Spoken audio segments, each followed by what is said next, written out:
단 한 가지 최고의 트레이딩 지표를 꼽아야 한다면 여러분은 어떤 지표를 선택하실 건가요? 아마 많은 트레이더들이 최고의 트레이딩 지표로 볼린저 밴드를 선택할 겁니다. 볼린저 밴드는 전 세계 트레이더들이 자주 사용하는 지표로 다양한 매매법이 존재합니다. 그 중에서도 제가 가장 추천드리고 싶은 매매법은 바로 스퀴즈 돌파 매매법입니다. 그래서 오늘은 실전에서 활용할 수 있는 볼린저 밴드의 스퀴즈 돌파 매매법을 자세히 알려드리려고 합니다. 먼저 볼린저 밴드를 이해하는 방법부터 간단하게 설명드리겠습니다. 볼린저 밴드는 크게 3개의 선으로 구성되어 있습니다. 가운데에 있는 중간선은 20일 단순 이동평균선으로 전반적인 시장의 추세 방향을 보여줍니다. 중간선을 기준으로 표준 편차 값을 사용해 계산된 2개의 상단과 하단 밴드가 위치해 있습니다. 이 상하단 밴드는 가격 변동성을 반영해 추세를 보다 명확하게 파악하는 데 도움을 줍니다. 볼린저 밴드를 볼 때는 중간선을 통해 쉽게 추세의 방향을 확인할 수 있는데, 중간선이 상승하면 시장이 상승 추세라고 판단할 수 있으며 중간선이 하락하면 하락 추세라고 볼 수 있습니다. 그리고 상단과 하단 밴드는 가격 변동성을 확인하는 데 사용됩니다. 상하단 밴드가 좁아지는 경우 이는 가격이 낮은 변동성, 즉 횡보 구간에 있음을 의미합니다. 반대로 상하단 밴드가 넓어지면 이는 가격이 높은 변동성 구간, 즉 강한 추세 구간임을 나타냅니다. 많은 트레이더들은 볼린저 밴드를 사용할 때 상하단 밴드를 이용해 과매수 및 과매도 매매를 시도합니다. 예를 들어 가격이 하단 밴드 아래로 내려가면 과매도 상태로 보고 매수에 들어가고, 가격이 상단 밴드를 넘어서면 과매수 상태로 보고 매도하는 방식을 많이 사용하죠.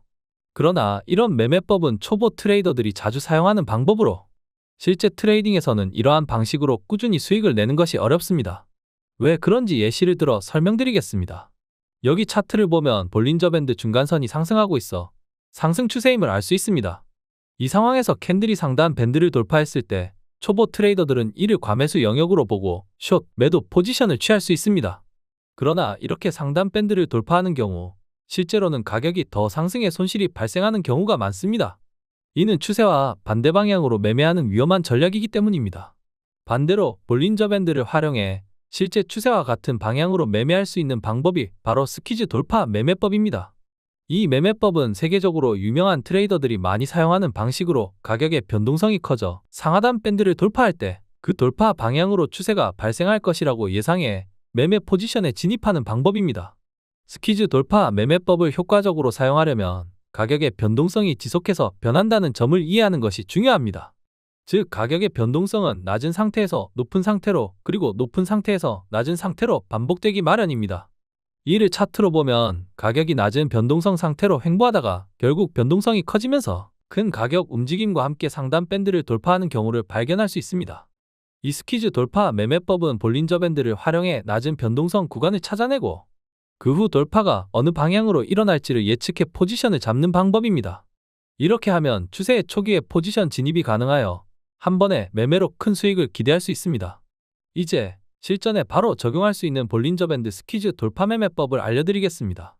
먼저 가격이 낮은 변동성 구간에 있는지를 확인해야 하는데, 이는 중간선인 20 비동평균선과 상하단 밴드를 보면 알 수 있습니다.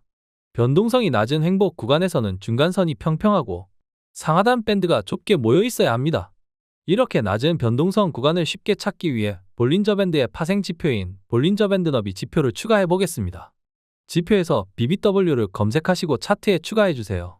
차트에 BBW 지표를 추가하면 상하단 밴드 간의 거리가 얼마나 좁은지 혹은 넓은지를 쉽게 확인할 수 있습니다. 볼린저 밴드 너비 지표가 낮으면 변동성이 낮은 구간이고, 상승하기 시작하면 변동성이 커지며 상하단 밴드를 돌파할 가능성이 높아집니다. 이는 강한 추세가 형성될 수 있음을 의미합니다. 볼린저 밴드 너비 지표로 변동성이 커질 시점을 예측했다면 이제는 돌파 방향을 예측하는 단계로 넘어갑니다. 즉 가격이 상단 밴드를 돌파해 상승 추세를 형성할지 혹은 하단 밴드를 돌파해 하락 추세를 형성할지를 예측하는 것입니다. 돌파의 방향을 예측하는 방법을 알려드리겠습니다.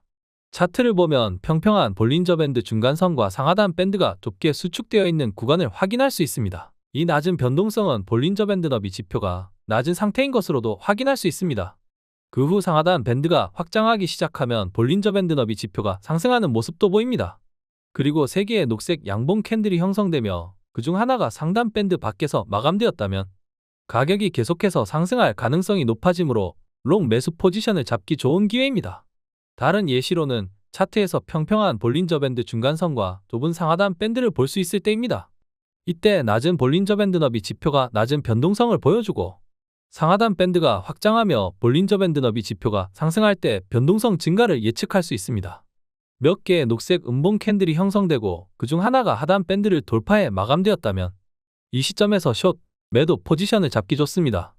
하지만 볼린저 밴드 상하단 밴드를 돌파했다고 해서 무조건 포지션을 취하면 안 됩니다. 왜냐하면 상하단 밴드 돌파가 이미 가격이 많이 움직인 후에 발생하기 때문에 저항이 발생할 가능성도 있기 때문입니다. 특히 헤드 페이크를 조심해야 합니다. 헤드 페이크는 가격이 순간 반대의 방향으로 움직였다가 급히 본래 방향으로 되돌아오는 현상으로 이는 볼린저 밴드가 넓어지기 시작하는 초기 단계에서 나타날 수 있습니다. 그래서 실제 돌파가 일어나는 방향으로 강한 추세가 형성될지 확인하는 것이 중요합니다. 이를 위해 우리는 머니플로우 인덱스 지표를 추가하겠습니다. 설정에서 과매수와 과매도 값을 모두 50으로 조정하겠습니다. 머니플로우 인덱스 지표를 보는 방법은 간단합니다. MFI 지표가 중간선을 상향 돌파하면 강세 신호로, 하향 돌파하면 약세 신호로 해석할 수 있습니다. 이제 볼린저 밴드 너비 지표, 머니플로우 인덱스 지표를 활용한 스퀴즈 돌파 매매법을 설명드리겠습니다. 먼저 롱 매수 포지션 진입 시점에 대해 설명드리겠습니다. 볼린저 밴드 중간선이 평평하고 상하단 밴드가 좁은 형태로 수축하고 있는지를 확인합니다. 차트에서 양봉 캔들이 상단 밴드를 돌파하며 볼린저 밴드가 확장하기 시작하면 볼린저 밴드 너비 지표가 상승하는지 확인합니다. 머니플로우 인덱스 지표가 중간선 아래에서 위로 상승 돌파할 때가 롱 매수 진입 타이밍입니다. 손절 라인은 이전 저점으로 설정하는 것이 좋습니다. 이 매매법에서 포지션 진입 후 익절하는 방법이 특히 중요한데요. 일정 비율의 수익이 발생했다고 기계적으로 포지션을 정리하기보다는 가격이 상승하다 볼린저 밴드 중간선 아래로 하락할 때 매도하는 것이 좋습니다. 이 방법으로 수익을 극대화할 수 있습니다. 다음으로 숏, 매도 포지션 진입 시점에 대해 설명드리겠습니다. 가격이 좁은 범위에서 움직이며 볼린저 밴드 중간선이 평평한 상태를 확인합니다. 차트에서 음봉 캔들이 하단 밴드를 돌파하여 볼린저 밴드가 확장하면 볼린저 밴드 너비 지표가 상승하는지 확인합니다. 마지막으로 머니플로우 인덱스 지표가 중간선 위에서 아래로 하락 돌파하는 시점이 매도 진입 타이밍입니다. 손절 라인은 이전 고점으로 설정하고 수익 실현은 가격이 하락하다 볼린저 밴드 중간선 위로 상승할 때 익절합니다.